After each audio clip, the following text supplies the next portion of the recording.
Assalamualaikum warahmatullahi wabarakatuh. Waalaikumsalam warahmatullahi wabarakatuh. Alhamdulillahirabbil alamin alladzi alafa baina qulubina fa asbahna bi ni'matihi ikhwana. Asyhadu an la ilaha illallah wahdahu la syarika lah wa asyhadu anna Muhammadan abduhu wa rasuluh la nabiyya ba'dah. Qala Allah Ta'ala a'udzu billahi minasyaitonir rajim. Bismillahirrahmanirrahim. Wa Maryam ibnata Imran allati ahsanat farjaha fanafakhna fihi min ruhina saddaqat bi kalimati rabbiha wa kutubihi wa kanat minal qanitin. Shadaqallahu adzim. Hadirin masyiral muslimat, jemaah yang dimuliakan Allah Subhanahu wa taala, puji syukur pada Allah Subhanahu wa taala pada hari ini alhamdulillah biiznillah. Atas izin Allah Subhanahu wa taala kita bertemu bermuajahah kembali di masjid yang insyaallah Allah muliakan ini. Semoga tiap langkah kita dari rumah kita menuju ke masjid ini menggugurkan dosa-dosa kita, meninggikan derajat kita di hadapan Allah Subhanahu wa taala. Tapi saya ke masjidnya naik motor, gimana tuh? Nah, setiap putaran rodanya, setiap tarikan gasnya menggugurkan dosa dan meninggikan derajat di hadapan Allah Subhanahu wa taala. Salawat beriring salam taubatan sanjungan pada habibana wa nabiyana Muhammad sallallahu alaihi wasallam, kedua hasan kita, suri tauladan kita yang tentunya insyaallah kita terlalu berdoa ya kepada Allah, mudah-mudahan kita termasuk ke dalam umat yang mendapatkan syafaatul uzma dari baginda Nabi Muhammad sallallahu alaihi wasallam. Hari ini insyaallah kita akan membahas satu tema yang luar biasa, lanjutan dari tema-tema kita sebelumnya, yakni mengenai Maryam, perawat suci Baitul Maqdis, seorang wanita yang luar biasa yang jarak hidupnya jauh sebetulnya antara Maryam dengan Nabi Shallallahu Alaihi Wasallam, jaraknya jauh ya, sekian abad. Apalagi dengan kita, ya jaraknya sangat jauh. Tapi Maryam punya beberapa keutamaan yang luar biasa sehingga Allah mengizinkan dan menginginkan nabinya untuk belajar, dan juga inginnya kita juga mempelajari. Ya, karena apa yang ada dalam Al-Quran sejatinya untuk Nabi Shallallahu Alaihi Wasallam pada masa itu dan juga untuk kita pada hari ini. Gitu. Artinya semua kisah di dalam Al-Quran itu sebetulnya relate. Fi kulli makan wa fi kulli zaman. Di setiap tempat, di setiap waktu, relate. Ya, jadi jangan ngapain sih belajar tentang Maryam dengan zaman gitu. Hari ini mah belajarnya tentang apa tuh? Ya, hari ini mah gaya zaman dengan belajar tentang para influencer, YouTuber. Maryam siapa? TikToker bukan? YouTuber bukan? Enggak. Kisah Maryam masih relate. Nanti kita ambil pelajaran.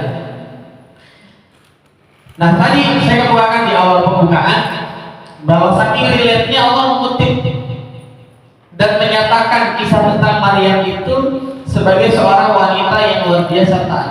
Wa Maryam ibnata Imran allati ahsanat farjaha, wanita yang senantiasa memelihara kemaluannya. Fanafakhna fihi min ruhina wa saddaqat bi kalimati rabbiha wa kutubihi wa kanat minal qanitin. Digambarkan oleh Allah Subhanahu wa taala, Maryam adalah seorang wanita yang sangat taat sampai Allah memberikan gelar qanitin. Hati-hati tentang ayat ini, hati-hati Bu. Ya, kalau yang pernah ikut kajian mungkin ingat ya. Kenapa saya bilang hati-hati? Karena ini ayat yang suka digunakan oleh mereka yang ingin membuat keraguan-raguan pada diri kaum muslimin. Keraguan-raguannya di mana, Bu? Maryam adalah wanita, tetapi Allah labelkan dengan label qanitin. Qanitin kalau kita belajar bahasa Arab itu ada istilah muzakkar, ada istilah muannas. Harusnya dari sisi bahasa Arab itu qanitat. Kenapa Allah menggunakan qanitin? Ini suratnya surat At-Tahrim, ayat paling akhir surat At-Tahrim. Nah, ini yang sudah dipakai oleh orang-orang yang ingin menimbulkan keraguan-raguan, syak di dalam diri kaum muslimin. Mereka bilang apa diantaranya Al-Quran itu, kata orang-orang liberal yang ingin meragu-ragukan Al-Quran, mereka bilang misalnya Al-Quran itu muntasaqati. Al-Quran itu kata mereka produk budaya. Produk budaya.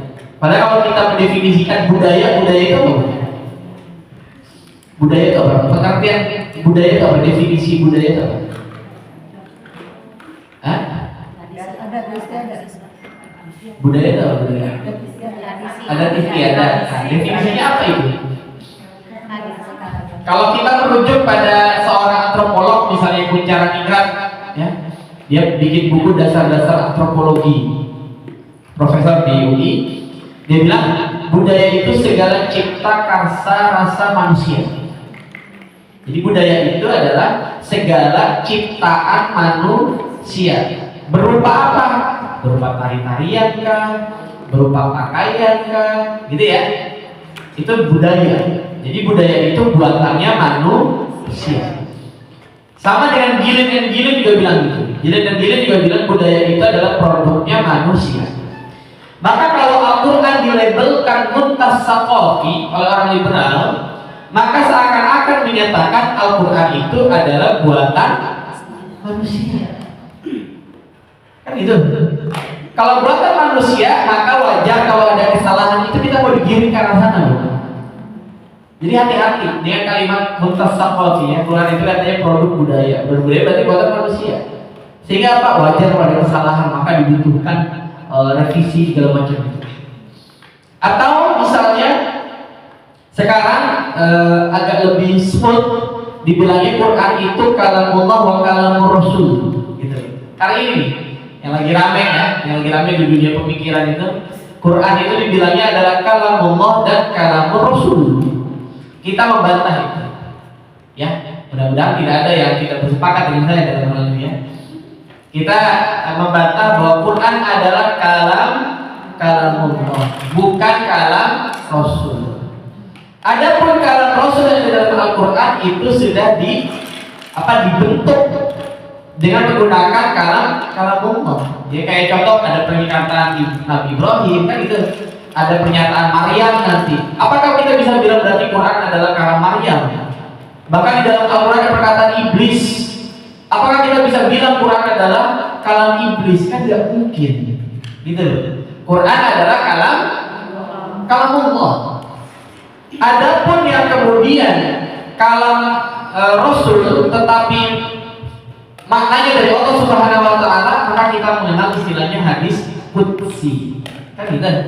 Maknanya dari Allah, lafaznya dari Rasul. Kalau kita bilang Quran adalah kalamullah dan kalam Rasul, berarti kita telah menghilangkan salah satu bagian dari syariat, yakni hadis qudsi. Kan gitu. Hadis qudsi ada di dalam Al-Quran enggak? Enggak ada. Hadis qudsi itu di luar Al-Quran. Gitu ya. Jadi kita sepakat bahwa Al-Quran ini adalah kalam laisa kalam Rasul, bukan kalamnya Rasul. Ya. Nah, maka bagaimana menyikapi? Mungkinkah Al-Quran salah? Kan gitu pertanyaannya. Dengan kalimat tadi Maryam qanitin, mungkinkah Quran salah? Hah? Mungkinkah Quran salah? Enggak mungkin. Kalau ada yang salah bukan Qurannya, pasti kitanya yang ilmunya kurang. Gitu loh. Jadi jangan menyimpulkan Quran disalah. Siapa kita sih, Bu? Menyimpulkan Quran salah. Maka kenapa Allah menggunakan Maryam kok qanitin bukan qanitat? Jadi kalau ibu punya anak perempuan perempuan jangan kasih namanya Maryam Qonitin, tapi Maryam Qonita. Ya, karena apa namanya muannas. Kalau Qonitin memang secara bahasa kurang tepat. Tapi berarti kita bilang kurang tepat bukan. Jadi Maryam Qonitin kata para mufassir karena ketaatan Maryam setara dengan ketaatan para laki-laki.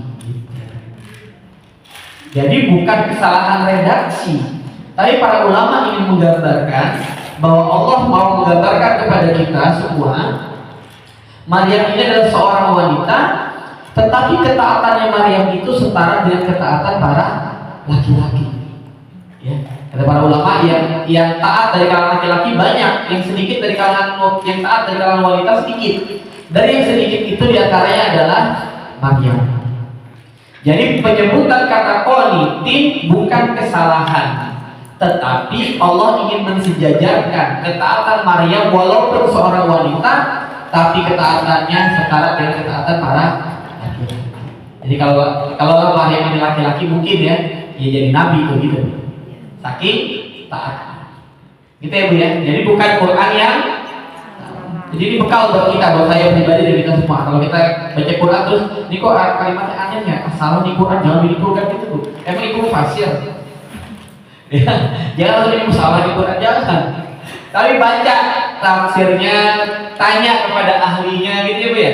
Baru nanti bisa menyimpulkan. Jangan langsung menyimpulkan. Itu namanya kiro-kirologi.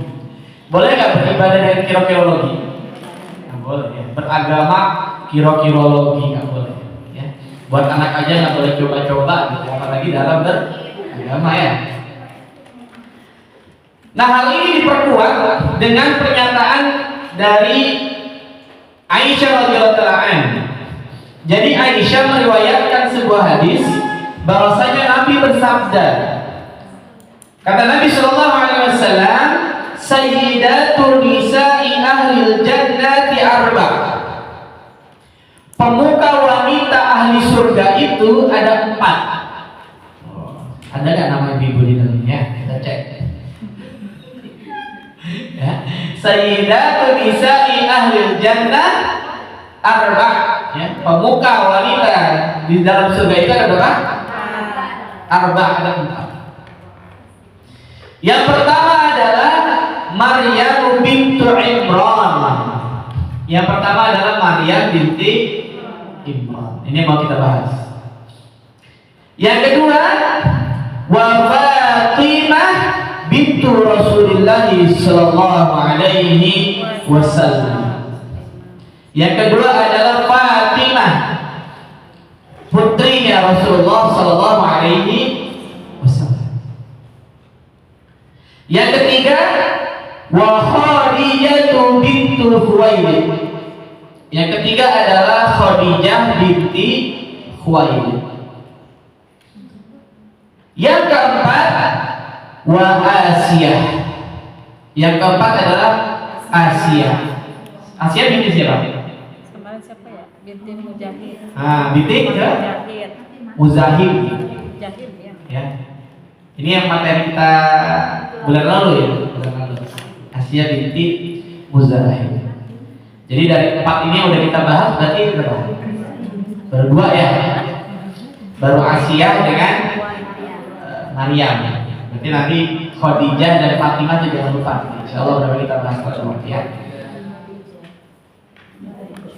Kemudian di dalam riwayat lain disampaikan oleh Ibnu Abbas dari beberapa hadis tentang ini, namun nyaris sama saja isinya. Hanya secara teks berbeda, itu biasa. Kalau dalam hadis itu biasa ya, beda perawi, nanti bisa ada sedikit perbedaan dalam urutan, itu tidak menjadi problem. Tadi diriwayatkan oleh Imam Hakim ya, nomor hadisnya 4853. Nah ini diriwayatkan oleh Imam Ahmad ya, nomor hadisnya 293. Kitab beliau di jilid yang pertamanya. Hadis ini sahih ya, dinyatakan oleh Syekh Su'aib Al-Arnaud. Dari Ibnu Abbas radhiyallahu ta'ala, dia menyatakan bahwa Rasulullah sallallahu alaihi wasallam bersabda, afdalu nisa'i ahlil jannah, wanita-wanita yang paling utama sebagai penduduk surga. Urutannya saja beda. Kalau tadi urutannya Maryam, Fatimah, Khadijah, Asyah, kan gitu. Kalau ini urutannya saja yang berbeda. Kata Nabi Shallallahu Alaihi Wasallam, yang pertama adalah Khadijah bintu Khuwailid. Yang kedua wa Fatimah bintu Muhammad. Yang ketiga wa Asiyah bintu Muzahim, imratu Fir'aun, istrinya Fir'aun. Wa Maryam bintu Imran, dan Maryam binti Imran. Ya, nama-namanya sama, hanya urutannya yang berbeda. Ya. Hadis yang pertama tadi diriwayatkan oleh Imam Hakim, hadis ini diriwayatkan oleh Imam Ahmad. Kemudian ada lagi dari sahabat Ali radhiyallahu taala anhu, wa qarrallahu wajha. Kata Ali bin Abi Thalib radhiyallahu taala anhu, Nabi sallallahu alaihi wasallam bersabda, khairun nisaiha Maryam bintu Imran wa khairun nisaiha Khadijah. Wanita yang terbaik yang pernah ada di muka bumi ini adalah Maryam putri Imran dan juga Khadijah. Jadi kalau dalam hadisnya Ali disebutkan hanya berapa? Dua, Khadijah dan juga Maryam. Diriwayatkan oleh Imam Bukhari. Ya, diriwayatkan oleh Imam Bukhari. Ya. Maka dari tiga hadis ini, Imam Bukhari nomornya 3432, Imam Muslim nomornya 2430, ya, perawi-perawi hadis tersebut. Maka di sini kita mendapatkan pelajaran dari ketiga hadis ini, nama Maryam selalu muncul. Yang kedua selalu muncul adalah nama Khadijah. Ya. Yang terakhir, nah ini untuk memperkuat tadi, surat At-Tahrim tadi tentang wanita yang sangat taat. Kata Nabi Shallallahu Alaihi Wasallam, ini diriwayatkan oleh Abu Musa radhiyallahu taala an, kamali minar rijali katsir, lelaki yang sempurna itu jumlahnya banyak. Jadi lelaki yang jumlahnya banyak. Lelaki yang ketaatannya luar biasa kepada Allah Subhanahu Wa Taala itu banyak. Makanya jumlah Nabi itu ada berapa? Banyak. Kasir. Ada ulama menyatakan jumlah Nabi itu sekitar 124.000. Jumlah Nabi itu 124. Tapi tidak termasuk yang di Indonesia ya, Ahmad Musaddiq, Tugim itu nggak masuk. Ya, itu nggak masuk ya. Jumlahnya banyak dan sudah tidak ada ya, dan Nabi ya Pak. Maka jumlahnya banyak. Walam yakmul minan nisa'i ila Maryam bintu Imran, dan tidak ada wanita yang sempurna selain Maryam binti Imran. Wa Asiyah imratu Fir'aun, dan Asiyah imratu Fir'aun, dan Asiyah istrinya Fir'aun. Wa fadlu Aisyah, dan keutamaan Aisyah ala nisa'i kafadlis saridi ala sa'ir ta'am, dibandingkan wanita lainnya. Aisyah ini kata Nabi SAW sebagaimana keutamaan as-sarid dibandingkan makanan lainnya. Jadi ada makanan-makanan yang enak gitu ya, namanya as-sarid, maka as-sarid punya keutamaan dibandingkan dengan makanan yang lainnya. Ya, hadis riwayat Imam Bukhari 5418 dan Imam Muslim. Di hadis ini baru muncul nama Aisyah. Gitu ya. Artinya apa? Kalau kita menyimpulkan berarti wanita-wanita terbaik ini yang disebutkan oleh Nabi SAW di dalam banyak hadis ini ada Maryam, ada Khadijah, ada Asyah istri Fir'aun, ada Fatimah, ada Aisyah radhiyallahu anhu ajma'in. Ya, wanita-wanita yang luar biasa. Artinya, Bu, kalau mau mau belajar, belajarlah kepada 5 wanita yang luar biasa ini, karena mereka namanya disebutkan oleh Nabi Shallallahu Alaihi Wasallam. Adapun Lady Gaga itu disebut. Siapa lagi ya? Artis wanita terkenal disebut. Ya. Cuma masalahnya apa? Banyak di antara kita hari ini fansnya itu pada artis-artis gitu kan. Itu masalahnya.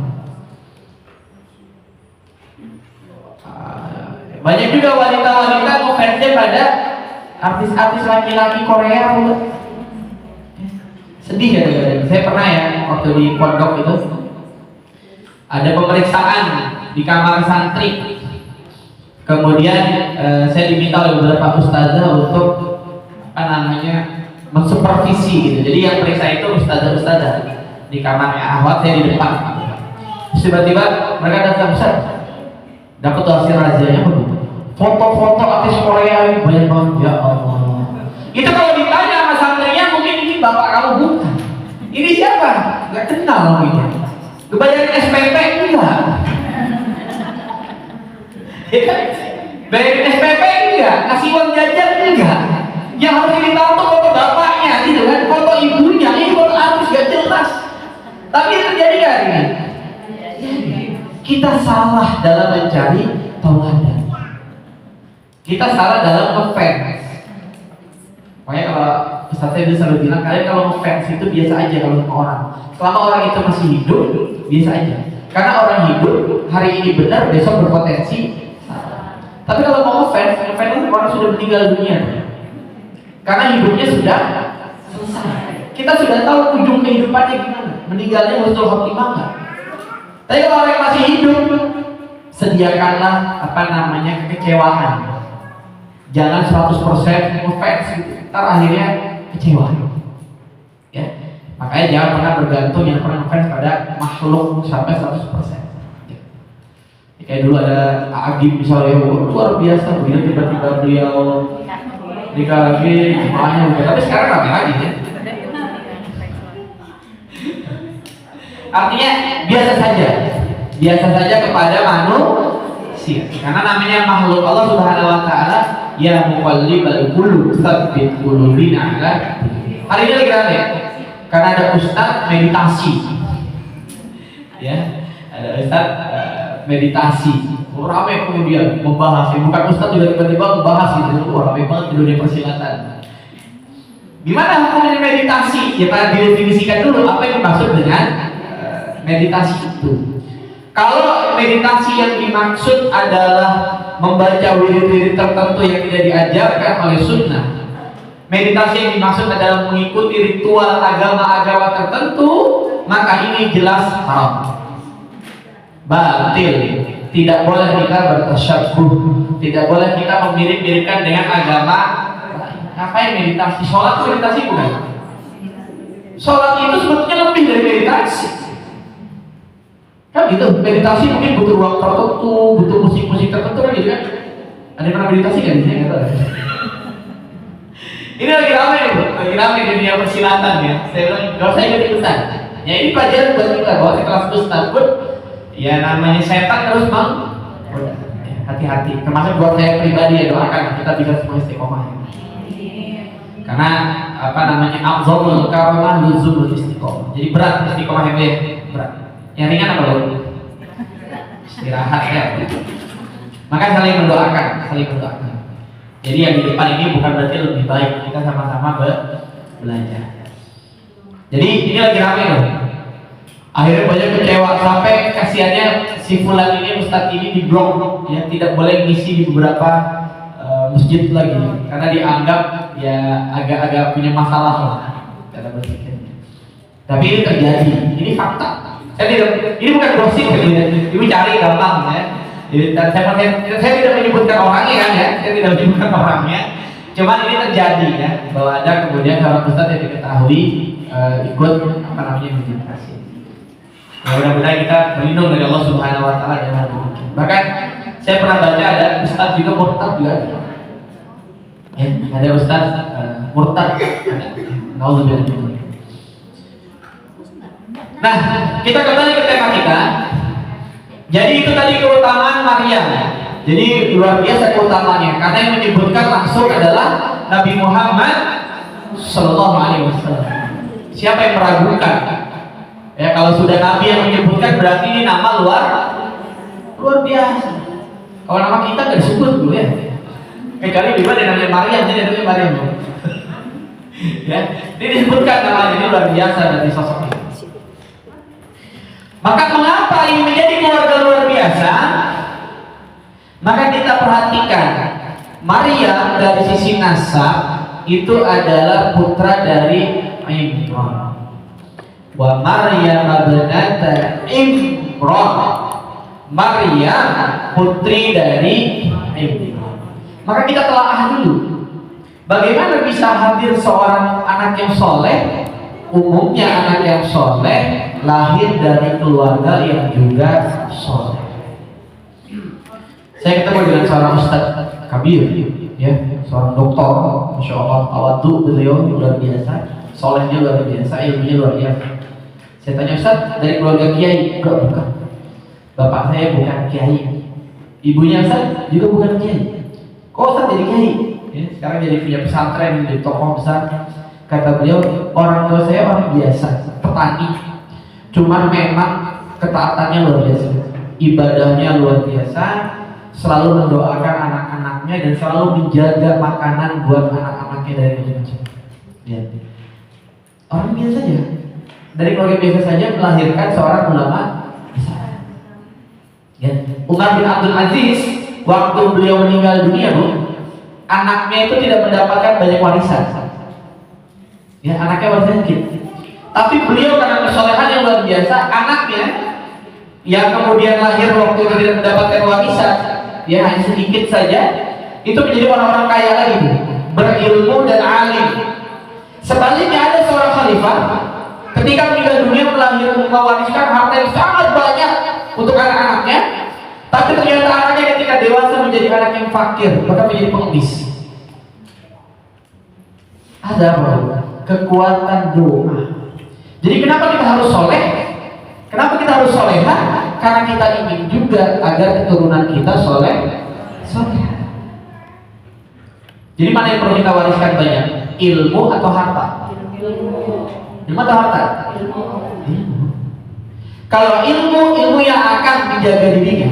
Kalau harta, anak-anak akan sibuk menjaga harta. Jadi perlu wariskan harta kalau sudah ilmunya mumpuni. Kalau belum mumpuni, sekarang fokusnya kemana, Bu? Sekolah yang baik. Gitu. Temukan anak-anak dengan guru-guru yang terbaik. Jadikan rumah kita juga sebagai lembaga pendidikan. Yang diperbanyak di rumah apa? Buku. Ya, jadi keluarga-keluarga muslim itu kelihatan. Kalau keluarganya itu progresif untuk belajar, pasti di rumahnya banyak buku. Tapi kalau dia nggak progresif untuk belajar, rumahnya banyak apa? Kaset PS. Ya, jadi kita lihat di rumah kita, jadi kenapa ya rumah saya ini? Kalau banyak kan buku, anak-anaknya gemar untuk membaca, keluarganya gemar untuk mengkaji ilmu, insya Allah terdapat kebaikan. Karena kata Nabi SAW, ketika Allah menginginkan kebaikan kepada seseorang, Allah akan memudahkan baginya jalan menuntut ilmu. Jadi ilmu dulu nih kita maksimalkan. Ya, nanti insya Allah dengan ilmu yang dia miliki, dia akan sangat mudah mencari harta yang berkah lebih banyak dan halal. Kan gitu. Ketimbang kita memaksakan, ada orang memaksakan dengan jalan yang haram, ya korupsi segala macam, akhirnya dapatnya ya anaknya juga akan menjadi penyakit. Kata seorang pakar parenting, berletih-letihlah di saat anak masih kecil dengan mendidik agama, yang mengajarkan akidah, mengajarkan tauhid, agar apa? Ketika anak itu dewasa dan kita sudah tua, kita bisa istirahat dengan tenang. Tapi kalau kita menghilangkan keletihan di saat ini, ya, karena nggak mau capek, dikasih handphone, dikasih gadget segala macam, diturutin. Nanti begitu orang tuanya sudah tua pengen istirahat, anaknya bikin masalah. Mendingan mana, Bu? Masalah mereka masih kecil apa masalah udah gede? Masalahnya masih kecil paling apa sih, Bu? Paling ibu lagi masak, dirorong anak-anak, nggak nanya ini, main itu kan, paling banter gosok, Bu.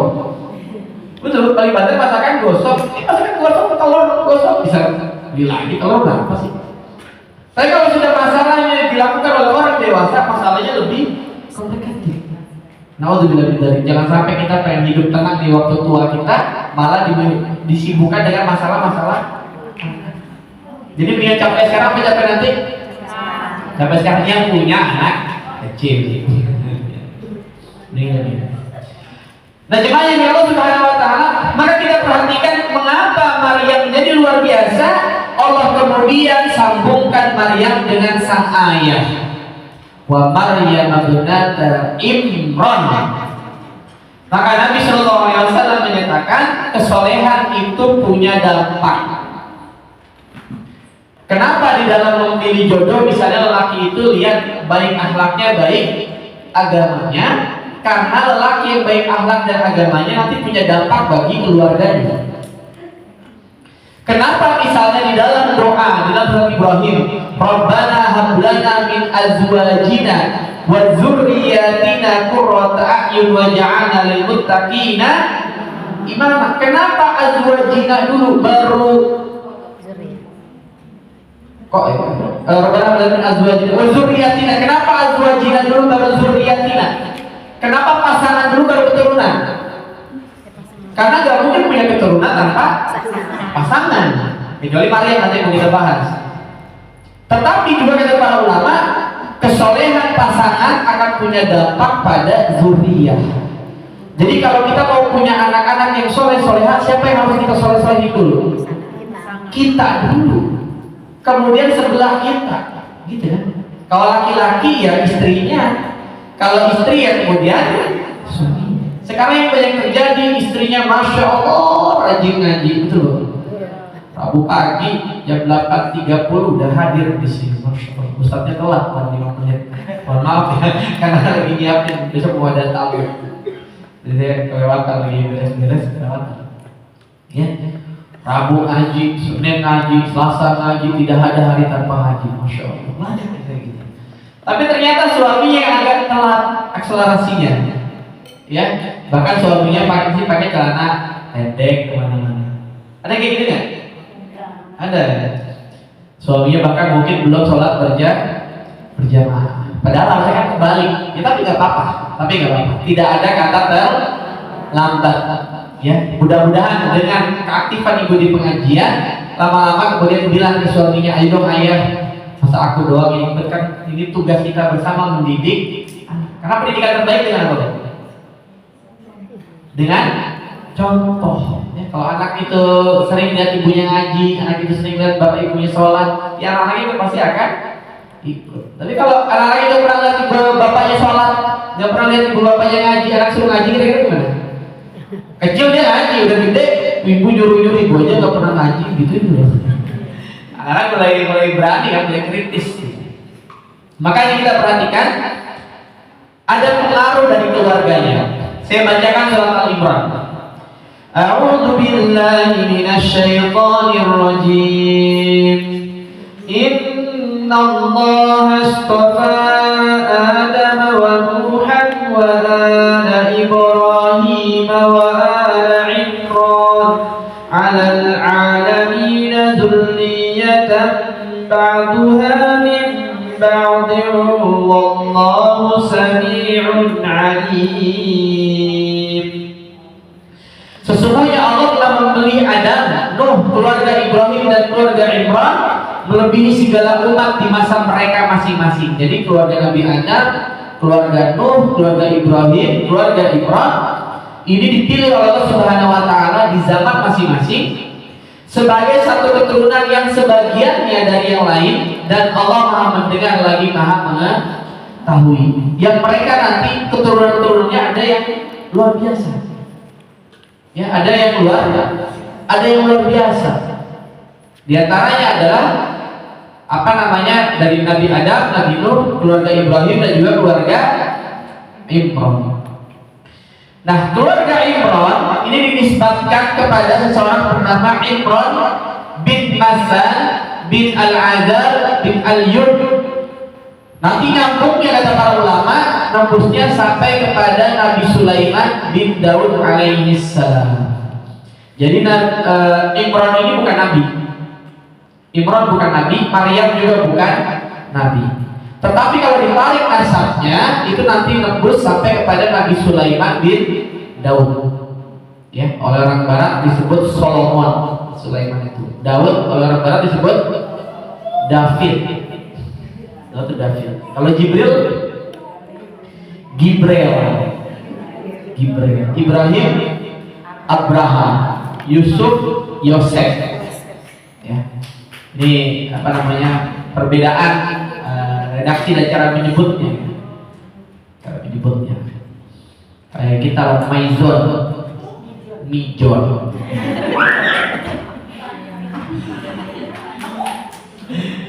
Ada yang disebutnya Fahmi ya. Katanya orang Sunda nggak bisa ngomong F. Saya bilang gitu, Pip. Pip, fitnah ya Bu. Bisa ngomong fitnah. Di dalam teks-teks lama dalam bahasa Ibrani, nama Imran juga muncul. Tapi nama Imran seringkali disebutnya Imran, pakai mim, bukan pakai nun. Imran. Jadi bisa jadi ada perbedaan redaksi yang merujuk pada nama yang sama. Ya. Kalau di buku sejarah misalnya ya, Kerajaan Tarumanegara itu dulu disebutnya Tolomo oleh orang Cina. Orang Cina menyebutnya Tolomo. Singapura itu Tumasik. Yang lama itu Jawa. Dari dulu Java itu udah dikenal Java. Bahkan teh dan kopinya itu terkenal. Saya di Inggris itu pergi ke tempat di arah utara, ke arah dekat Edinburgh itu, Skotlandia. Jauh-jauh ke sana mau nyari tempat kopi lah gitu sama istri sama anak-anak dan tempat kopi. Ternyata apa? Java Coffee. Jauh-jauh ada kopi Jawa. Jauh-jauh ke utaranya Inggris ketemu Java Coffee. Dan itu salah satu tempat favorit di sana.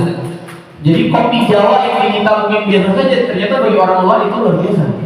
Lada yang ibu punya di rumah itu, bagi orang barat itu barang yang sangat mahal.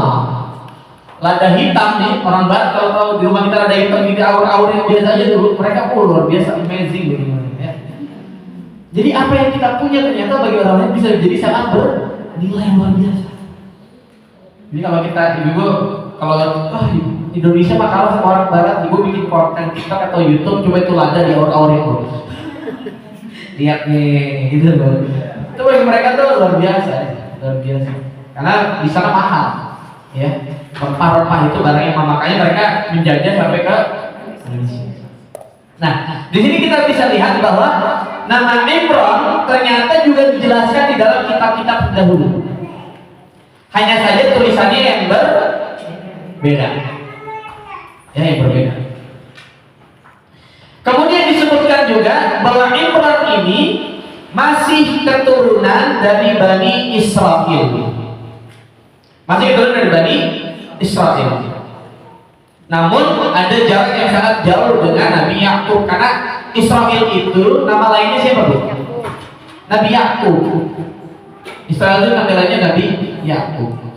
Dan memang salah satu kekhasan yang saya pernah bilang kalau salah ya, keturunannya memang rata-rata ganteng dan cantik-cantik. Makanya Nabi Yusuf alaihissalam kan putra dari Nabi Yakub. Ingat, Nabi Yakub bapaknya siapa? Nabi Ishak ibunya siapa? Sarah.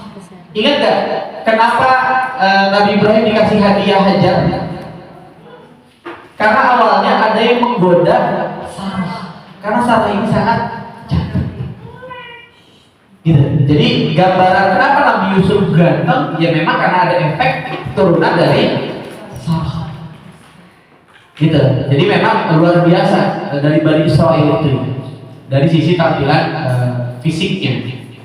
Sehingga ada yang bilang gitu ya, orang Mesir misalnya, kalau yang jalan wanita itu 6, yang cantik itu 7 gitu. Bayangannya aja pun cantik. Itu diungkapkan oleh Kang Abik dalam novel Kudarnya Pesona Cleopatra. Nah, maka ini gambaran Imran. Jadi masih keluarga dari Bani Israel. yang sangat soleh, luar biasa. Istrinya Imran namanya adalah Hannah. Jadi Imran punya istri namanya adalah Hannah. Hannah binti Faquda. Ya, namanya Hannah. Di dalam riwayat lain ada juga yang menyebutkan nama istrinya adalah Qaudah binti Qubailah. Ya Allah alam, kita tidak tahu yang mana, cuma ada dua riwayat itu. Ada yang menyatakan Hannah, ada yang menyatakan Qaudah. Tapi sebagian besar ulama menyatakan istrinya Imran adalah Hannah. Ini dalam banyak kitab tafsir itu dijelaskan. Ya, istrinya namanya adalah Hannah. Nah, Hannah ini seorang yang sangat soleh dan beliau dari sejak awal sudah ingin mewakafkan anaknya, bahkan sejak anaknya dalam kandungan. Ini pelajaran buat kita, bahwa ibu-ibu ketika hamil segera betul-betul banyak mendoakan anak. Perbanyak baca Al-Quran. Jangan banyakin dengar musik klasik. Ini kan teori barat. Banyakin dengar musik klasik. Saya tanya, klasikan mana musik klasik sama Al-Quran? Hah? Ayo main musik klasikan. Hah? Musik klasik paling banter abad 14, Beethoven. Kemudian ada nada musik klasik segala macam itu di paling abad 14 atau 15, karena baru mulai alat-alat musik kan abad-abad segitu. Al-Quran abad berapa? Abad 7. Ayo main klasik-klasikan. Jadi klasikan mana bu? Al-Quran dengan musik klasik? Al-Quran. Jadi yang perlu dibanyakin mana kalau lagi hamil? Dengerin musik klasik atau baca Quran? Baca Quran. Kadang-kadang ibu punya musik klasik, pakai headset itu ditaruh di sini. Ya, karena nggak punya MP3 akhirnya pakai handphone setel YouTube. Nah, bu itu juga bukan cuma musik klasik, iklan kadang-kadang itu loh. Ya, lagi dengan musik klasik, Sobi COD gitu. Ya, karena nggak premium YouTube ya. Akan muncul iklan-iklan yang ngeri. Kalau iklan apa? Iklan pinjol, ngeri bukan? Kan karena kita nonton apapun ada iklan pinjol tuh. Iklan pinjol menurut saya itu keluar dari mainstream, algoritmanya YouTube. Kan kalau ibu-ibu misalnya lagi nyari sepatu atau nyari tas, nanti suka muncul banyak tuh iklan tas, iklan sepatu gitu ya. Karena algoritmanya dia kerekam aktivitas yang kita cari di e-commerce misalnya, atau obrolan-obrolan kita di media sosial. Nanti begitu itu suka muncul tuh iklan apa. Tapi khusus pinjol, saya tuh gak ngerti. Gak pernah buka pinjol, gak pernah nyari pinjol, tapi pinjol itu sering muncul. Ada ibu-ibu merasa kayak gitu gak? Saya awalnya merasa saya gak pernah buka pinjol, kan dia masif gitu. Jadi bisa jadi kenapa banyak terjerat, karena iklannya banyak. Jadi hati-hati bu, jangan-jangan kalau kita sering dengerin musik klasik pakai YouTube yang tidak premium, itu bisa menyebabkan karena kalau pinjol kenapa? Ketika dia bayi yang dikira adalah iklan pinjol, apa disadari? Jadi hati-hati, ya. Banyakin baca Quran, banyakin doa. Maka Allah merekam di sini surat Al-Imran ayat 35. إذ قالت امرأة عمران رب إني نذرت لك ما في بطني محررا فتقبل مني إنك أنت السميع العليم.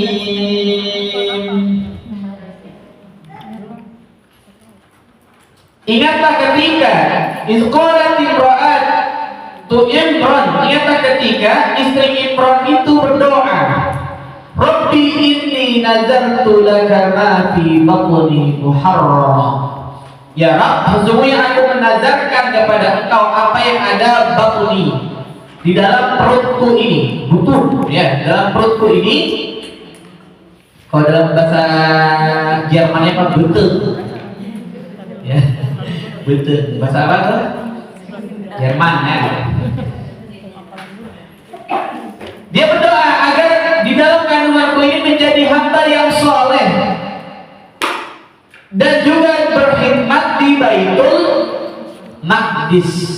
Maka terimalah nazarku ini, sesungguhnya engkau maha mendengar lagi maha mengetahui.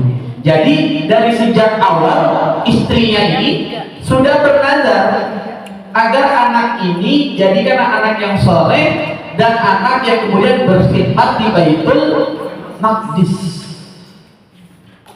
Ya, artinya berkhidmat untuk agama di Baitul Maqdis. Jadi boleh nggak kita berdoa kepada Allah agar punya anak yang berkhidmat untuk agama ini? Jangan membayangkan berkhidmat di masjid berarti jadi marbot, bukan. Ya. Berkhidmat itu ya dia mengabdi untuk umat, ya, fadilul ummah. Dia berkhidmat untuk agama, dia berkhidmat untuk masyarakat, untuk umat Islam. Harus mintalah kepada Allah minimal di anak-anak kita paling tidak ada satu anak yang jadi ulama. Doa minta sama Allah. Minimal ada satu yang betul-betul fokus jadi ulama. Yang lain mau jadi tentara, mau jadi polisi, mau jadi dokter, enggak. Tapi satu nih minimal ada yang jadi tentara. Jadi tentara, jadi ulama. Cuma memang resikonya juga kita harus tahu. Kalau di Indonesia, ya memang ahli ilmu di Indonesia penghargaannya kurang. Jadi bumi jangan langsung jangan deh, harus saya kan jadi ulama, jadi guru, gajinya kecil. Jangan mindsetnya gitu. Insya Allah rezekinya pasti ada. Tapi ingat dulu bahwa ketika kita meninggal dunia semua terputus kecuali apa? 3 kan? Yang pertama apa? Sedekah jariyah. Yang kedua, ilmu yang nafi, ilmu yang bermanfaat. Yang ketiga, doa anak yang soleh. Ini penting, ya. Paling tidak nazarkan, niatkan ada anak kita satu orang yang jadi ulama. Ini menyebabkan kenapa kata para ulama pendidikan agama itu penting, ya. Jangan dibalik. Ada orang bilang begini, anak saya mas sekarang sekolah di sekolah biasa aja lah, nanti baru udah besarnya sekolah agama. Jangan balik. Justru kecilnya masukin di sekolah-sekolah agama. Biar kecil itu dia betul-betul mengenal akidah dengan baik. Karena ada istilah belajar di waktu kecil bagai mengukir di atas batu, belajar di sudah dewasa bagai mengukir di atas air. Jadi justru kecil. Nanti kalau dia basicnya udah kuat, kalau bangunan itu ya pondasinya dia udah kuat, kan itu udah dikasih pondasi yang kuat, dikasih apa lagi tuh namanya cakar ayam, cakar bebek tuh, ya, dikasih cakar ayam, cakar bebek, cakar segala macam, harimau tuh kalau di situ batunya udah kuat, pondasinya udah kuat, mau dibangun berapa lantai pun dia kuat, kan gitu. Tapi kalau pendidikan agama baru dikasihnya nanti udah gede, sekarang mah gak apa-apa lah, sekuler dulu anak saya, itu sekuler dulu dah, nanti baru diajarin agama udah gede. Ibarat kata tuh, ini pondasinya gak kuat, mau dibangun 3 lantai, apa yang terjadi? Pondasi itu penting. Jadi harusnya malah anak pas kecil itu yang dididik dengan tauhid yang betul kuat, agama yang betul-betul matang. Nanti setelah dia dewasa dia mau milih jadi apapun lah enggak. Kalau akidahnya sudah kuat, dia punya benteng. Kan gitu. Jangan karena pernah saya dapati orang tua berpikir gitu, ntar aja lah. Pokoknya apa namanya? Nanti pas udah gede baru saya masukin di kamar. Belum tentu dia akan tertarik kan. Gitu ya.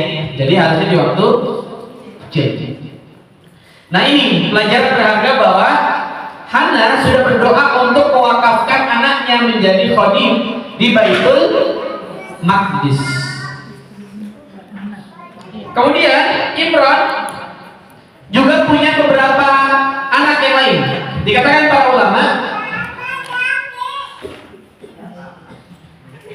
anaknya yang pertama dari Imran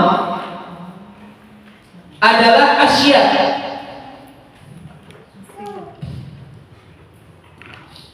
Anaknya yang pertama dari Imran adalah Asya. Nah ini ada 2 riwayat tentang Asya ini. Jadi memang ada yang menyatakan ini adalah anak Imran, ada yang menyatakan ini adalah adiknya Imran. Asia ini seseorang yang nanti dinikahi oleh Nabi Zakaria. Ya, nanti kemudian lahirlah seorang anak namanya Yahya. Pernikahan antara Asia dengan Yahya. Asia dengan Nabi Zakaria. Maka kalau pakai riwayat yang pertama, maka posisi Nabi Yahya adalah siapanya? Nabi Isa, sepupu Nabi Isa alaihi salam. Kalau pakai riwayat yang kedua, ya, bahwa Asia itu adalah bibinya Maryam, maka Nabi Zakaria adalah paman dari Maryam. Kan itu. Berarti Yahya siapa? Pamannya Nabi Isa alaihissalam. Kan gitu kan? Kalau pakai riwayat yang kedua, Allah a'lam bishawab. Jadi ada khilaf di kalangan para ulama. Ya. Kemudian ada Maryam, ada juga saudara Maryam yang bernama Harun. Ya, ada juga saudara Maryam namanya adalah Harun. Kemudian di antara sifat-sifatnya Maryam yang perlu kita ambil pelajaran, tadi kita sudah bahas di awal. Wa Maryam binata Imran allati ahsanat farjaha. Yang pertama, karakternya Maryam adalah memelihara farjaha, kemaluannya atau kehormatannya. Kata Nabi SAW, seluruh bagian tubuh bagi wanita itu adalah aurat, kecuali apa? Wajah dan telapak tangan. Maka kaki masuk dalam aurat. Maka ibu perlu keluar pakai kaos. Kalau nggak ada gimana? Kayak kantong plastik ya.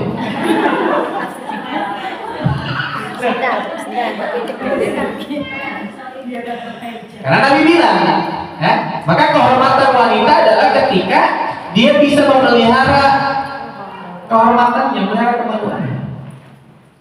Sedangkan wanita seluruh tubuhnya adalah aurat. Adapun terkait dengan niqab, terkait dengan cadar, ulama memang khilaf. Ada yang menyatakan itu wajib, namun mayoritas menyatakan itu sunnah. Jadi tidak pun tidak apa-apa. Itu. Kenapa? Misalkan Yusuf Qardawi misalnya menyatakan bahwa itu adalah sunnah, karena kata Yusuf Qardawi itu tidak mengubah ayat yang memandang bahwasanya lelaki itu disuruh menundukkan pandangan. Kalau kemudian wanita sudah bercadar, harusnya logikanya gitu ya, boleh-boleh saja memandang. Tapi mengapa tetap disuruh menundukkan pandangan? Ini menurut Yusuf Qardawi. Jadi memang itu sih. Tapi dulu mau pakai cadar boleh nggak? Boleh saja. Tidak juga tidak apa. Tapi yang pasti tidak ada khilaf bahwa hijab itu wajib bagi wanita muslim.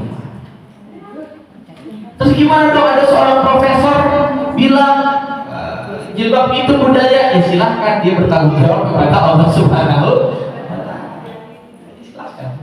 Dia punya ilmunya, beliau yang bertanggung jawab. Kita berlepas diri dari itu semua. Tapi kalau kita lihat dasarnya, surat An-Nur ayat 31, surat Al-Ahzab ayat 59, maka hijab bukan budaya. Hijab adalah syariat. Bahkan bukan cuma syariat Islam. Saya pernah dikatakan ini. Bahkan hijab bukan cuma syariat Islam. Karena saya pernah ketemu orang Kristen Ortodoks di London. Mereka wanita yang berjilbab. Saya pernah ketemu orang Yahudi. Ya, jadi hikmahnya tinggal di Inggris itu gampang ketemu mereka juga. Yahudi, orang Ortodoks, ya, orang Koptik. Jadi saya bisa mencirikan. Dan rata-rata wanitanya itu walaupun jilbabnya masing-masing versi mereka ya.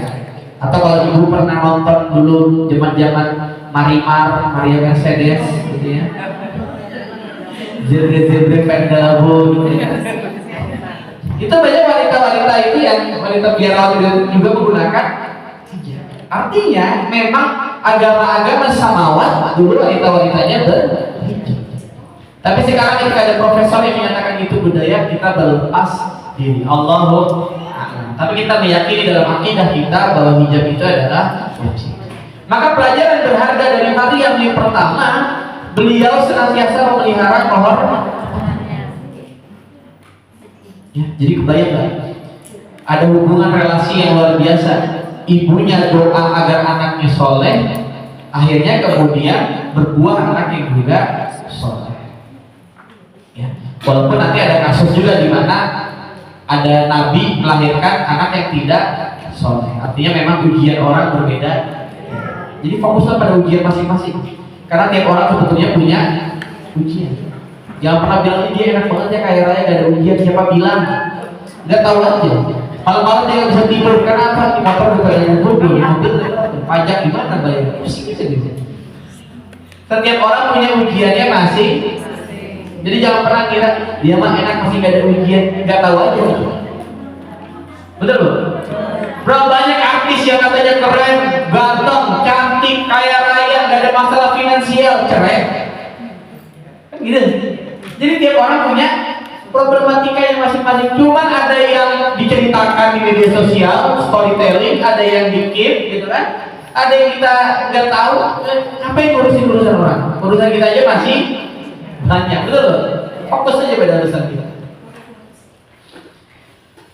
Kemudian, jadi tadi ya memelihara kehormatan. Artinya dia senantiasa memelihara kemaluannya. Ahsanat farjaha. Fanafakhna fihi min ruhina, maka kami tiupkan ke dalam rahimnya ruh. Ya, ruh ciptaan kami, yakni Nabi Isa alaihi salam. Walaupun ar-ruh juga di dalam ayat lain maknanya adalah malaikat Jibril. Jadi malaikat Jibril itu disebut juga oleh Allah Subhanahu wa taala Ruhul Kudus. Ruh. Sebagaimana firman Allah di dalam surat Al-Qadar. Inna anzalnahu fi lailatin wa ma adraka ma lailatul. Lailatul qadri khairun min alfi syahr. Tanazzalul malaikatu war-ruhu fiha. Ar-ruh di dalam ayat itu adalah malaikat Jibril. Jadi kata para ulama, tanazzalul malaikatu war-ruhu fiha, artinya khusus pada malam Qadar, ya ketika Asyurul Awakhir, 10 hari yang terakhir di bulan Ramadan, maka di antara yang malamnya kan ada malam Qadar. Maka pada Lailatul Qadar itu tanazzalul malaikah, malaikat itu turun begitu luar biasa banyak, termasuk di dalamnya turun ar-ruh. Maksudnya adalah malaikat Jibril. Jadi malaikat Jibril masih ada, ya malaikat Jibril masih ada dan turun setiap Asyurul Awakhir. Nah kita Asyurul Awakhir lagi sibuk ngapain Bu? Bikin kue. Sibuk ngapain? Ikat rumah, capek tidur. Sibuk ngapain? Mudik gitu ya. Makanya saya selalu bilang, saya termasuk yang pro sebaiknya THR itu dipindahkan, jangan Idul Fitri tapi Idul Adha. Biar tradisi mudiknya berubah dari Idul Fitri ke Idul Adha. Karena menurut saya, kenapa tradisi mudik masih terjadi di Idul Fitri? Sebab THR-nya masih cukup. Kalau THR berubah, insya Allah berubah tuh. Lihat aja. Ya, karena ini tradisi. Kenapa? Karena ada malam-malam yang tidak bisa tergantikan, yakni Asyurul. Karena kenapa kita nggak bisa etika, nggak bisa fokus ibadah? Karena kita kebanyakan siapin untuk persiapan mudik kita. Kenapa kita mudik? Karena ada duit. Kenapa ada duit? Karena ada THR kan gitu. THR yang coba dialihkan. Ya walaupun ada bilang jangan dipindahin ke Idul Adha. Terus gimana? Kalau bisa 2 aja. Ada di Idul Adha 2 itu jelas. Setuju semuanya. Kemudian wasaddaqat bi kalimati rabbiha, dan dia membenarkan kalimat-kalimat Rabbnya. Artinya apa? Seorang yang bernama Maryam, seorang yang taat kepada Allah Subhanahu wa taala. Ya saddaqat kalimat rabbiha, maknanya apa? Tidak pernah menentang kalimatnya Allah. Allah membenarkan. Kalau sudah bicara masalah ayat, sami'na wa ata'na.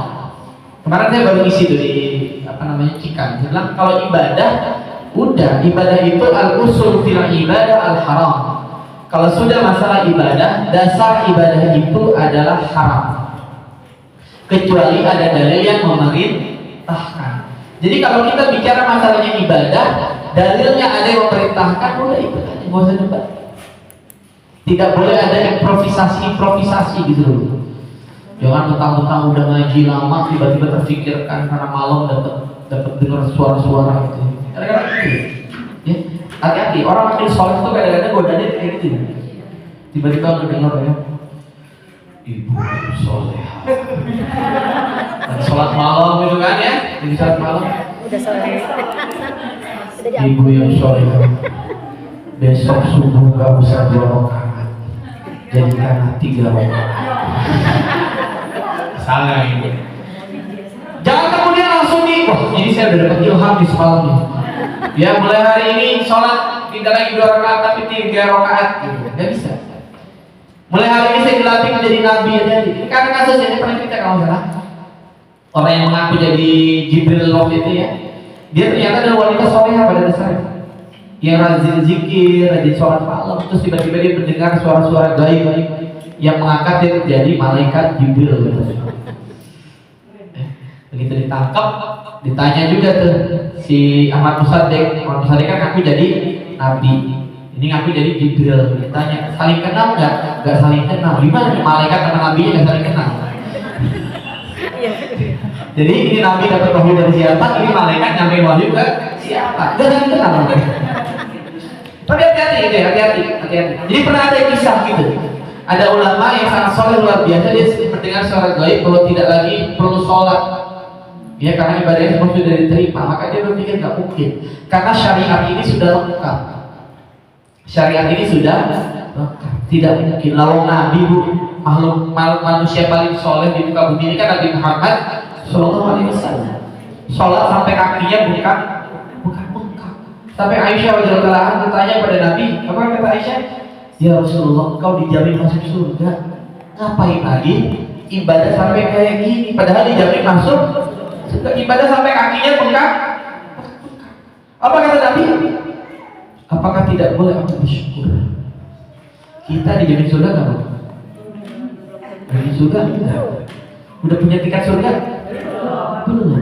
Ibadah sampai kakinya bengkak nggak? Coba deh. Ya ini lihat.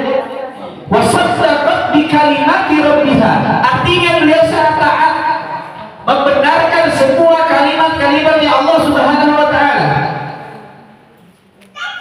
Wa kutubihi, dan juga kitab-kitabnya Allah Subhanahu wa taala. Wa kana minal qanitin, dan dia adalah termasuk orang-orang yang taat. Ya yang taat. Masya Allah. Maka Maria adalah seorang wanita yang sangat taat kepada Allah Subhanahu wa taala, memelihara kemaluan kehormatannya. Dia senantiasa membenarkan kalimat-kalimat dari Rabb-Nya. Maka apa pelajarannya Bu? Ternyata di dalam agama kita orang itu makin taat, justru ujiannya makin banyak. Maria wanita yang sangat taat, tapi ternyata ujiannya bukan kaleng-kaleng. Ujiannya apa Bu? Dituduh berzina. Para ulama menjelaskan, diantaranya Syekh Sya'rawi rahimahullah ta'ala, kata Syekh Sya'rawi, di dalam Al-Quran itu kalau disebutkan bukan nama asli, maka orang itu berpeluang muncul kembali. Kalau bukan nama asli. Nah kebalikan berarti mafhum mukhalafahnya, kalau nama asli berarti berpeluang muncul kembali nggak? Enggak. Artinya kisah Maryam yang hamil tanpa seorang laki-laki mungkin muncul kembali? Tidak. Ya, secara logika. Gitu. Kalau pakai mengutip dari kata Syekh Sya'rawi. Jadi kalau ada tetangga kita tiba-tiba bilang itu anak ibu itu hamil, ibu itu bilang enggak, anak saya itu hamil kayak Maryam, dia tanpa laki-laki. Impossible kan? Mungkin nggak? Ya. Tidak mungkin ya. Aduh. Nah kemudian, nah ini tadi saya menjelaskan qanitin. Maryam itu taat kepada Allah terus menerus dalam keadaan yang penuh khusyuk. Maka Maryam adalah siddiqiyah dan juga qanitin, yaitu wanita yang sempurna dalam ilmu dan juga dalam amal. Ada orang sempurna ilmunya tapi minus dalam amaliyahnya.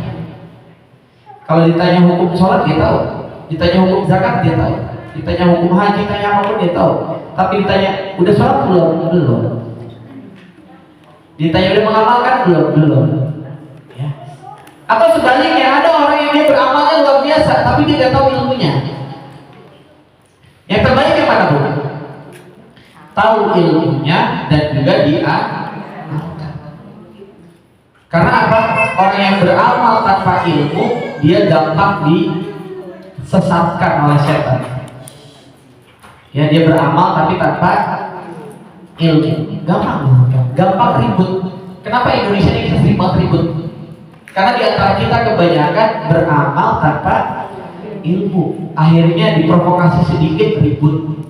Sholat tarawih 11 atau 23 itu tema yang jadi rutin tuh tiap tahun. Ribut terus.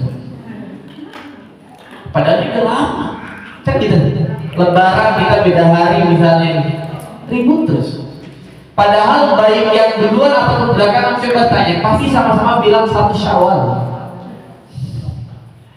Itu masalah metodologi saja, gak usah pada berantem. Yang penting jangan sampai kurang dari 29, lebih dari 30 hari. Kalau kurang dari 29 ini masalah pasti.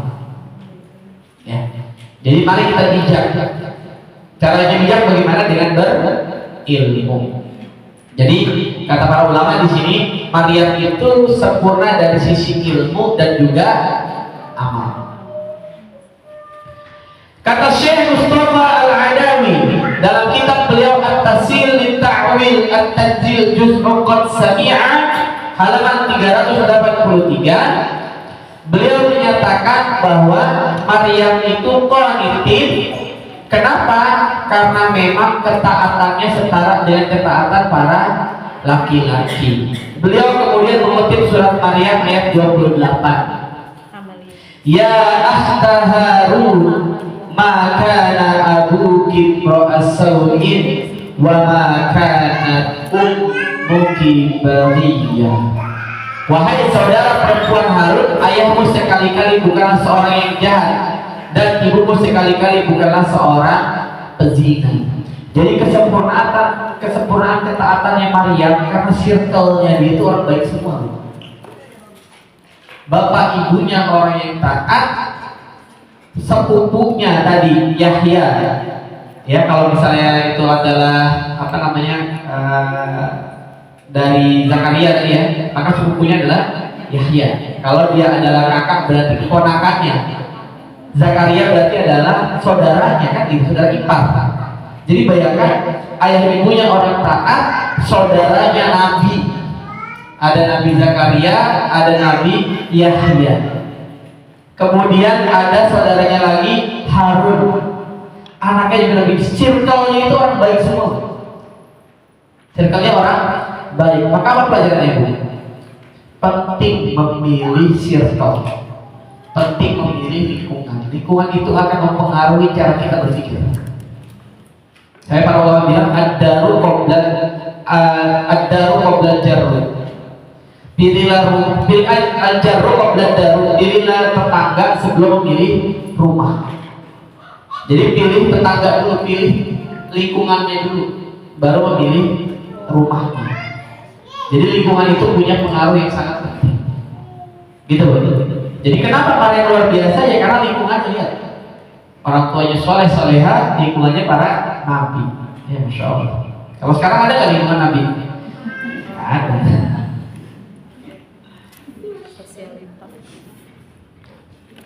Nah ini masih panjang sebetulnya Ibu. Banyak banget ayat-ayat tentang ini. Nanti bagaimana kita lanjutkan kali yang kedua. Saya buka sesi diskusi mana? Kalau ada yang mau ditanyakan, ada waktu kurang lebih 10 menit. Fadal.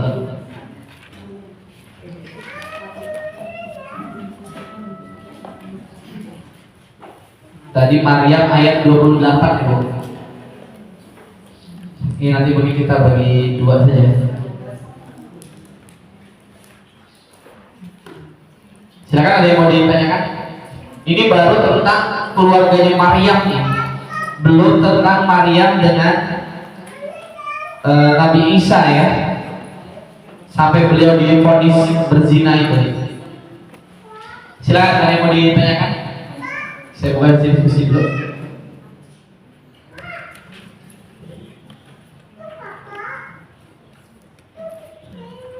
Ya, boleh. Saya mau nanya, seandainya istri mempunyai simpanan uang tanpa sepengetahuan suami, apakah boleh itu? Tapi uang hasil jadi payah sendiri. Oke, istri memiliki uang tanpa sepengetahuan suami. Pertanyaannya ini, yang mengharuskan istri punya uang harus pengetahuan suami itu siapa? Iya, yang katanya dosa berat buat orang tua. Jadi boleh tidak istri memiliki harta sendiri? Tanya gitu kan ya? Jawabannya boleh, ya, boleh. Karena apa? Secara fikih hartanya wanita itu adalah milik wanita. Makanya kenapa di dalam faraid, di dalam warisan misalnya, jatah wanita itu lebih sedikit daripada laki-laki. Ada hikmahnya, Bu. Apa hikmahnya? Kalau laki-laki, dia nanti untuk istrinya, untuk anak-anaknya, untuk keluarganya. Tapi kalau wanita, maka harta itu adalah miliknya sendiri. Jadi ibu yang mungkin bekerja atau berjualan gitu ya, kemudian atau ibu punya warisan, maka harta itu adalah milik ibu. Ya, jadi boleh nggak menyimpannya? Boleh. Boleh kan tidak mengasih tahu ke suaminya? Boleh saja. Nggak jadi masalah. Gitu ya, boleh saja. Boleh nggak bersedekah kepada suami? Boleh. Ada kisah dari riwayat di zaman Nabi Sallallahu Alaihi Wasallam, ada seorang sahabiah ahli sedekah. Dari masih belianya, beliau keluarga yang kaya lah ya, termasuk keluarga berada, dan memang gemar berbagi. Qadarullah suaminya itu miskin. Lalu dia bertanya, ya Rasulullah, saya sedang bersedekah, boleh nggak saya bersedekah kepada suami? Ya karena suami saya miskin. Apa jawabannya? Boleh, nggak apa-apa. Ya, boleh. Gitu ya Bu. Jadi tidak apa-apa. Tapi kalau kemudian ibu mau memberikan juga tidak apa-apa. Seperti Khadijah memberikan seluruh hartanya kepada Rasulullah Shallallahu Alaihi Wasallam di awal pernikahan. Ya, Khadijah itu seluruh hartanya kemudian diserahkan kepada Nabi Sallallahu Alaihi Wasallam. Jadi Khadijah bilang, semua hartaku sudah tidak ada lagi, sekarang adalah milik Nabi Sallallahu Alaihi Wasallam. Maka Nabi serah mau mengolahnya gimana? Saya dijatah aja gitu, diberikan oleh Nabi Sallallahu Alaihi Wasallam. Ini hal yang sepele tapi penting dipahami. Jadi laki-laki itu tidak boleh menggamparkan dalam menggunakan harta istrinya. Jadi kalau mau pakai harus izin dari si istri. Kalau harta itu adalah murni milik istri. Gitu. Allah. Maka ini saya pernah baca tulisan gitu ya, bahwa fenomena sekarang itu banyak laki-laki yang masuk pesantren atau mungkin sekolah gitu ya, diajarkan misalnya hafalannya banyak, ilmunya banyak, tetapi ketika sudah besar dan melihat fenomena sekarang, banyak laki-laki yang abai dalam hal nafkahan gitu, sehingga si istri ini lebih bekerja keras gitu, itu kan banyak ya. Tapi dari agama atau apa itu banyak, itu bagaimana? Terus yang kedua terkait pendidikan anak, sekarang itu kan pesantren itu kan ngejamur ya, kan banyak banget gitu. Itu bagaimana sih cara memilih gitu yang benar gitu, karena kan banyak banget nih, kita milih yang kayak gimana ya gitu. Itu dasar. Terima kasih. Iya. Yang pertama, ini fenomena yang memang betul terjadi ya. Bahkan ada kisah gitu ya, seorang istri yang mengeluh suaminya itu ikut pengajian ustadz ini ustadz itu, pokoknya pengajian di mana-mana diikuti tuh. Tapi urusan memberikan nafkah kepada istrinya dia menjadi abai. Bagaimana Islam memandang itu? Tentu itu sebuah kekeliruan. Karena apa? Ar-rijalu qawwamuna 'alan nisa. Maka yang lebih utama apa? Ya dia harus memberikan kewajiban itu. Kalau sudah kewajibannya itu terpenuhi, maka dia mau kemudian belajar, mau segala macam, maka gitu ya. Yang penting adalah kewajiban sudah dipenuhi. Karena ketika dia sudah menikah, ada kewajiban tambahan, bukan hanya kewajiban menuntut ilmu itu baik, tidak kita pungkiri. Tapi kemudian berlebih-lebihan sampai melalaikan kewajibannya sebagai seorang laki-laki ini menjadi masalah baru. Bahkan menjadi fitnah untuk agama. Karena ini jadi jelek apa? Seakan-akan agamanya atau ustadz itu kasihan juga. Saya mikir betul Al-Bahjah, Buya Yahya, beliau itu cerita ada di YouTube-nya. Ternyata ada salah satu muridnya itu katanya kayak gitu loh kasusnya. Intinya mengadu ke beliau, kata beliau itu salah itu murid itu ya. Kalau itu salah. Ya, makanya akhirnya Buya Yahya jadi kasihan kan beliau kan. Beliau tidak pernah mengajarkan itu, cuma karena ada salah satu muridnya yang demikian kata beliau itu harus ditegur. Jadi nggak benar bahwa apa namanya tetap menjadi sebuah keharusan bagi laki-laki. Nah ini pelajaran bagi kita. Walaupun memang ada kisah-kisah terdahulu, ini mungkin salah dalam mengartikan. Ada kisah-kisah terdahulu, misalnya ada ulama yang pergi belajar luar biasa bertahun-tahun, begitu pulang anaknya soleh. Karena harusnya pelajarannya nggak sampai situ. Kita tanyakan, waktu ulama itu pergi, berapa yang ditinggalkan untuk keluarganya kan gitu hartanya, atau istrinya punya harta yang berapa banyak sehingga bisa mengelola itu, atau istrinya ridho tidak, itu kan poin penting. Dia harus ada dasar keridhoan masing-masing. Kenapa? Karena ada tanggung jawab. Karena pernikahan itu adalah kisahkan gharib. Ada tanggung jawab yang harus dipenuhi. Allah. Yang kedua, bagaimana memilih pesantren yang yang pertama saya ingin sampaikan, pesantren itu bukan sebuah keharusan. Ya, itu adalah pilihan. Ada anak-anak yang soleh walaupun dia tidak di pesantren banyak, gitu ya. Jadi pesantren itu adalah sebuah pilihan. Saya pernah punya murid di pesantren dulu ya, di tempat saya ngajar. Itu kata ibunya luar biasa, pintar banget. Tapi begitu di pesantren nilainya selalu kedua dari bawah. Ya kadang-kadang pertama dari bawah. Ibunya tuh bingung. Dua-duanya nih bapak ibunya pintar dua-duanya. Sampai terus ngobrol-ngobrol, apa anak saya memang nggak bakat di sini kali ya? Dia bukan memang passionnya di situ dan dia nggak nyaman di situ. Akhirnya bisa jadi tuh. Akhirnya ditarik anak itu, dimasukin di sekolah Islam juga tapi full day gitu ya, bukan di pesantren. Akhirnya anaknya jadi bagus juga. Artinya tidak semua orang bisa dan harus ke pesantren, nggak juga, gitu ya. Walaupun memang itu menjadi pilihan yang cukup logis untuk saat ini, gitu ya.